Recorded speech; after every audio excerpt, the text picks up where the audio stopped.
ಎಲ್ಲರಿಗೂ ನಮಸ್ಕಾರ. ನಾನು ನಿಮ್ಮ ಪ್ರೀತಿಯ ಪ್ರೊಫೆಸರ್ ಮಮತಾ. ಇವತ್ತು ನಾನು ನಿಮ್ಮ ಜೊತೆ ಮಾತಾಡಬೇಕು ಅಂತ ಅಂದ್ಕೊಂಡಿರೋ ವಿಷಯ ಮೂಗಿನಿಂದ ಆಗುವ ರಕ್ತಸ್ರಾವ.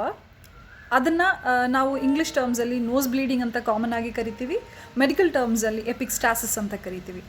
ಏನು ಹೀಗಂದರೆ ಮೂಗಿನ ಹೊಳ್ಳೆಗಳಿಂದ, ಮೂಗಿನ ಬುಡದಿಂದ ರಕ್ತನಾಳಗಳು ಒಡೆದು ರಕ್ತಸ್ರಾವ ಆಗೋದನ್ನು ಮೂಗಿನ ರಕ್ತಸ್ರಾವ, ಎಪಿಕ್ಸ್ಟಾಸಿಸ್ ಇಲ್ಲ ನೋಸ್ ಬ್ಲೀಡಿಂಗ್ ಅಂತ ಕರಿತೀವಿ.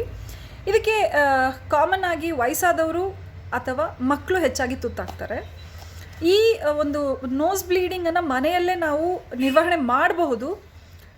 ಆದರೂ ಕೆಲವೊಂದು ಬಾರಿ ಅತಿ ಹೆಚ್ಚಾಗಿ ಅದು ಬ್ಲೀಡ್ ಆಗ್ತಾ ಇದ್ದರೆ ನಿಮ್ಮ ಹತ್ತಿರದ ಡಾಕ್ಟರ್ಸನ್ನು ಕಾಣೋದು ತುಂಬ ಇಂಪಾರ್ಟೆಂಟ್. ಯಾಕೆ? ಕಾರಣಗಳೇನು? ಕಾರಣಗಳಿಷ್ಟೇ. ಕೆಲವೊಂದು ಬಾರಿ ಮೂಗು ತುಂಬ ಡ್ರೈ ಆಗಿರುತ್ತೆ, ಹೊಳ್ಳೆಗಳು ಡ್ರೈ ಆಗಿರುತ್ತೆ.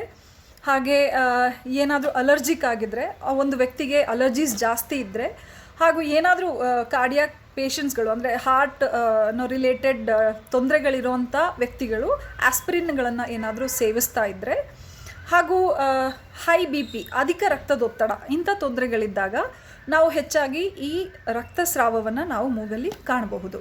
ಇದನ್ನು ನಿರ್ವಹಣೆ ಮಾಡೋದು ಹೇಗೆ? ಮನೆಯಲ್ಲೇ ನಾನು ಆಗಲೇ ಹೇಳ್ದಂಗೆ ಇದನ್ನು ಮನೆಯಲ್ಲಿ ನಿರ್ವಹಣೆ ಮಾಡ್ಬೋದು.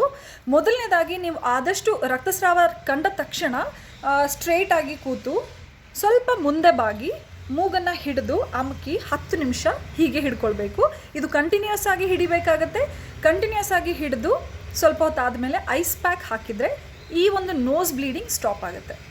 ಹಾಗೂ ನಿಮ್ಮ ಮುಂದಿನ 2 ದಿನಗಳು ಹೇಗಿರಬೇಕು ಅಂತ ಹೇಳಿದ್ರೆ, ಯಾವುದೇ ರೀತಿಯಲ್ಲಿ ಮೂಗನ್ನು ಉಜ್ಜೋದಾಗಲಿ, ಮೂಗನ್ನು ಬ್ಲೋ ಮಾಡೋದು ಅಂದರೆ ಊದೋದಾಗಲಿ ಮಾಡಿದಾಗ ಮತ್ತೆ ಬ್ಲೀಡಿಂಗ್ ಅಥವಾ ರಕ್ತಸ್ರಾವ ಆಗುವಂತಹ ಅವಕಾಶಗಳು ಇರುತ್ತೆ.